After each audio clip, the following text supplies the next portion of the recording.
Nestle provided 1,850 real chocolate bars for the movie, and an additional 110,000 plastic ones were packaged in Wonka wrappers. The town where the movie takes place was actually a model built to 1/24th real scale, and it took over 6 months to construct. The marionette machine was both amazing and awful to work with. 60 marionettes were made for this sequence. 30 of them were flame resistant, but the other 30 were made out of wax gelatin so they could melt. The crew spent so much time shooting this scene that the song got stuck in everyone's heads, and they all couldn't wait to burn the machine to the ground. Wonka's snide remark about Veruca's name is true, because Veruca, spelled with 2 R's, is another name for planter's wort. Another interesting connection about her name is that Veruca Salt is an anagram for a vast ulcer. The colors in the beginning of the movie were muted on purpose, to create a rush of color when the characters entered the chocolate room, which was a direct callback to the change in color from The Wizard of Oz. Augustus wasn't really obese.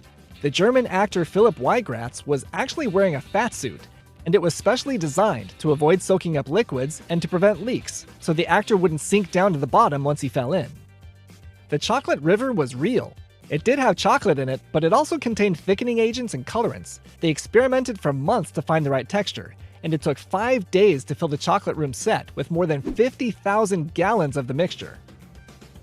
Most of the chocolate room set was edible, but the fake parts were so convincing that the actors had to constantly ask what was safe to eat. In the beginning, the actors were all very excited to eat candy on the set, but after a few days, they all got pretty sick of it. Deep Roy probably had the hardest job in the movie. Filming the musical numbers required the actor to perform up to 60 takes per song to create all his duplicates in one shot. On top of that, they had to stop and check the timing of the choreography after each take to see if Deep Roy's dance steps and vocals were in sync with all the previous takes.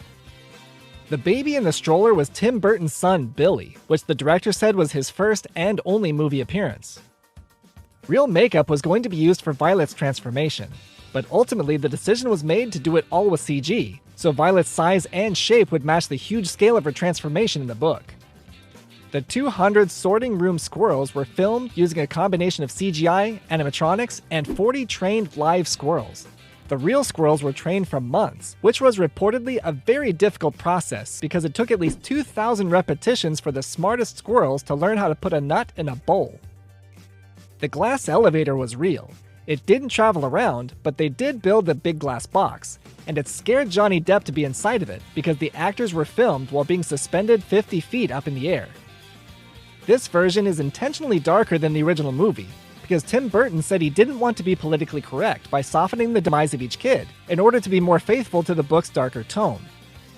Wonka's backstory wasn't in the book, and it was inspired by Tim Burton's real life. And just before his mother died, Tim Burton went to her house and saw that she had posters of his movies hanging up on her wall, which nearly brought him to tears. Were they? Hi, Dad.